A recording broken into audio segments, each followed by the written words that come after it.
This is the story of the travels of Prince Flamingo. No one would have ever known about the wonderful adventures of Prince Flamingo if Mrs. Old Turtle had not been there. For Mrs. Old Turtle is not only the biggest and oldest turtle that exists, but also the wisest. She is 500 years old and has many adventures. She also tells beautiful stories, preferably by moonlight, in a quiet swamp or under a sand dune out of the wind. Cranes, marsh turtles, black swans, and even wise foxes gather around her. Her stories, especially those of Prince Flamingo, are told all over the world, even in the far north where the heron, who loved to travel, has brought the stories. The story of Prince Flamingo comes from a distant past, when this beautiful white flamingo lived on a beautiful tropical island. On this island is a large lagoon where ships cannot come. There is nowhere safer for flamingos than there. The large pink flamingos build their nests in that secret place and raise their young there. One beautiful morning, a special white flamingo was born. All the flamingos chirped at once, and every mother was busy with her own children. Hundreds of babies were hatched that morning, so the white flamingo did not attract attention. His mother was very happy with him, and his stately father looked at him approvingly. They named him White Wing. The young father bent his graceful neck down and gave the baby the delicious juice of shellfish. His mother, meanwhile, preened her feathers and flew around the sandbanks. The sun became very hot, and there was no shade anywhere, but the flamingos made shade with their wings above the nests. White Wing got so much to eat that he had grown a bit by evening, and he could move his wings and feet, and sound came from his throat. The following days, he grew quickly, and finally climbed out of the nest, which was made of mud, sand, and twigs, and started to walk. At first, White Wing was like the other little flamingos, and played with them on the sand floor of Flamingo Town. Soon, he could make short flights above the town, but just when many of his cousins began to shed their white down and get beautiful pink feathers in its place, his wings became whiter and whiter. Little White Wing was sad when his playmates laughed at him for this. He also received a little love from his parents. His parents were ashamed of him because he had white wings and didn't want him anymore. Even the oldest birds in Flamingo Town had never heard of a flamingo with white wings. Every night, the little flamingo buried his head in the neck of his beautiful mother and said, "Do you think, dear mother, that I will be pink tomorrow morning?" She would tell him to be quiet and go to sleep. But every morning, he was still white. This made him very sad. No one wanted to play with him anymore because he was white. He got the worst fish to eat and didn't go home until the others had gone away. He did not want to draw attention to himself. This was a difficult life for him, and soon it became even worse. The king of the flamingos said that flamingos with white wings should die. "Go away, my child, go away," whispered his mother, for she had heard that White Wing was to die. "Go away as far as you can. It will be okay someday. Remember that your mother loves you."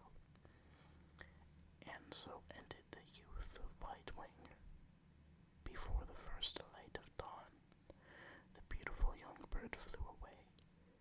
He flew for miles until his wings could barely carry him. Then he saw land in the distance, and the lonely, hungry bird rested in the shade of a mangrove tree. Suddenly, he heard a friendly, gentle voice. To his surprise, he saw a huge turtle on the beach below him. "Ah, there you are," said the turtle cheerfully. "I heard about you. They drove you away, didn't they? They didn't want white in their pink family. Well, don't be so sad." The turtle made her way through the sand and observed, "You birds are funny creatures. Look at the difference between you and us. I don't care what my children look like. I'm going to the sand dune to hatch 9 eggs. I just hope they hatch and the young ones aren't eaten. But as far as I'm concerned, they can come out of their shells in any color they want. We turtles don't worry. We drift quietly through the water. That's our way of life." She then laughed heartily and sat down to dig a hole in the white sand. "I prefer to be alone when I lay eggs, but I can tell you stories another time, son." No one had ever called him son before, and no one had ever been so kind to him. The good old turtle and her cheerful ways had suddenly made life worthwhile. Suddenly, White Wing realized he was very hungry and eagerly ate the crabs he had previously deemed unworthy. The moon was high, and he almost fell asleep when Mrs. Old Turtle finally finished digging in the sand and laid her eggs. She kept her story short, but her words inspired White Wing to go on a journey. "You are special," she began. "You are probably a king, but this is not your place. Go where you need to go. It is far away from here. The Emperor has a palace near the Smoking Mountains, and he wants a white flamingo. Fly with your feet towards the sunrise until you reach the river mouth, and then follow the river to the mountains. That is where you belong. Don't be afraid when you get there. Forget your cousins and be great."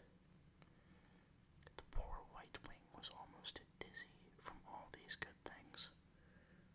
He didn't know what it meant to go on a journey, but the old turtle told him about the many islands he would see and the dangers along the way. Then she told him to leave quickly and began her own arduous journey through the sand back to the deep water of the sea.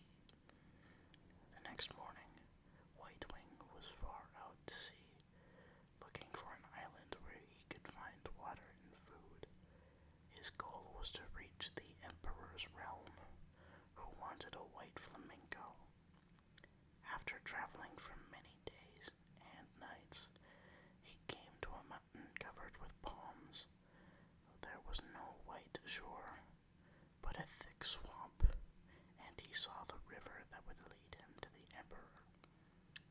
A black bird with a large yellow beak greeted him with a cheerful laugh and confirmed that he was indeed on the right path. This bird was a toucan. The toucan gave him much good advice, but regretted that the flamingo did not want to eat bananas instead of fish. The cheerful toucan offered to accompany White Wing on his journey through the valley.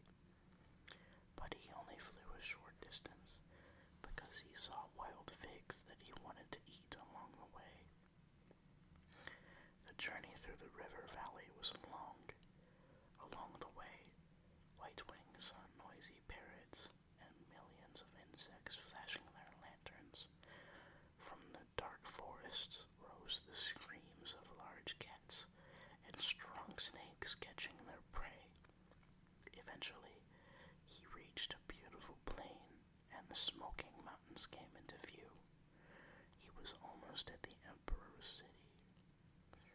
At sunrise, he saw the high walls of the palace and heard beautiful music.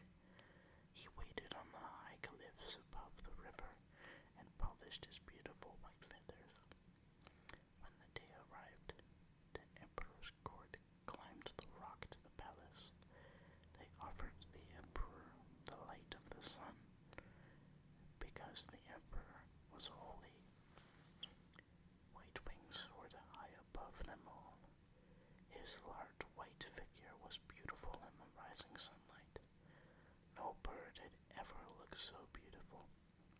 He saw the procession of people who stopped in amazement. Then he slowly glided down. From that moment on, White Wing led a life almost like an emperor himself. A beautiful park was created for him, and he was given servants. He was given the tenderest fish and juiciest snails to eat. One of his thin legs was bound with a golden chain, and he was given a golden chain with turquoise around his neck. White Wing then called Prince Flamingo and worked as an advisor to the Emperor. He was very wise, and he stood on one leg next to the throne for hours. For years, he lived in splendor and gained more and more wisdom. He also came to love the little princes and princesses. He loved one princess in particular, but that will be continued by Mrs.